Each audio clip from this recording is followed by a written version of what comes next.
Alright YouTube, here's another collection video. This is the extent of my Columbia River knife and tool collection that I have. I used to have a couple of more pieces, but I've given a couple away to some people that I was trying to get into knives.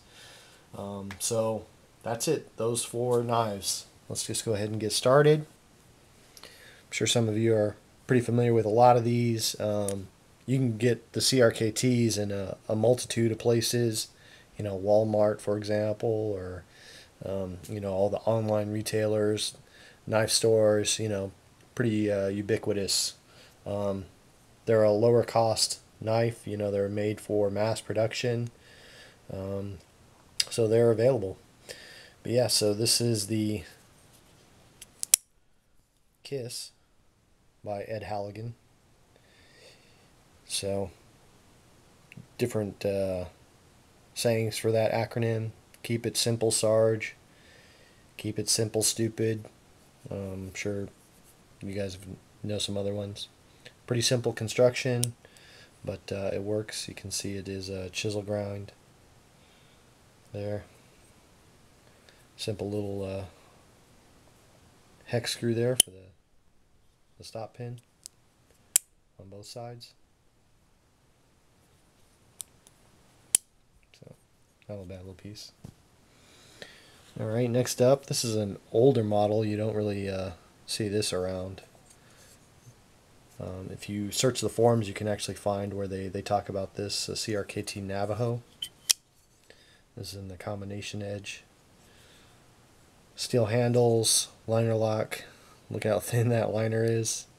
That kind of hints at the fact that this is an older design and a much simpler design. There's the model number, 6012. This one apparently was made in Italy, and it's a Hammond design. So I think it was Greg Hammond may have been his name. He was a designer several years back for CRKT.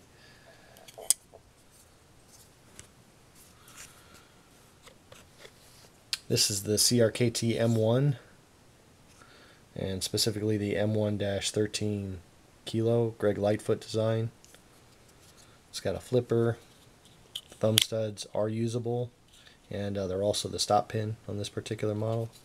There's the signature CRKT locks. Let me see how it moves in. Let's see if I can show that on a black knife. Sure. Can I see it right there? A little piece of metal swings in and prevents you from completely unlocking the blade. So I like this design. It's I like the shape of it. It's kind of a modified tanto. It doesn't have the Americanized sub point here. It just rounds right up. Looks like a drop point otherwise if it didn't have such a pronounced belly right there. Really thick knife too. So, stainless steel liners. This is Zytel plastic. Yeah, it's not skeletonized in any way, so there's a bit of heft in this one. Fills the hand nicely. Nice contours on the underside of the handle.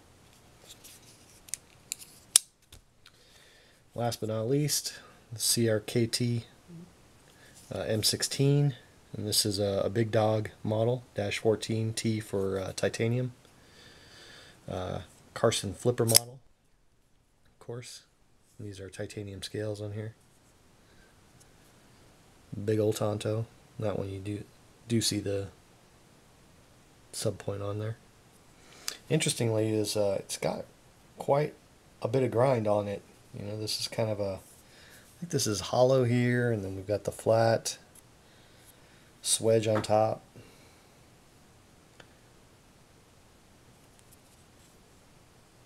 Nice blade. Feels pretty good weight-wise for as big as it is. Obviously there's a skeletonization on the scales, the titanium scales.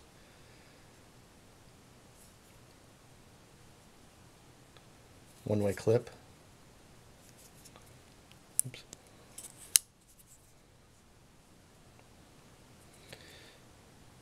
Yeah, for the most part, I don't have a lot of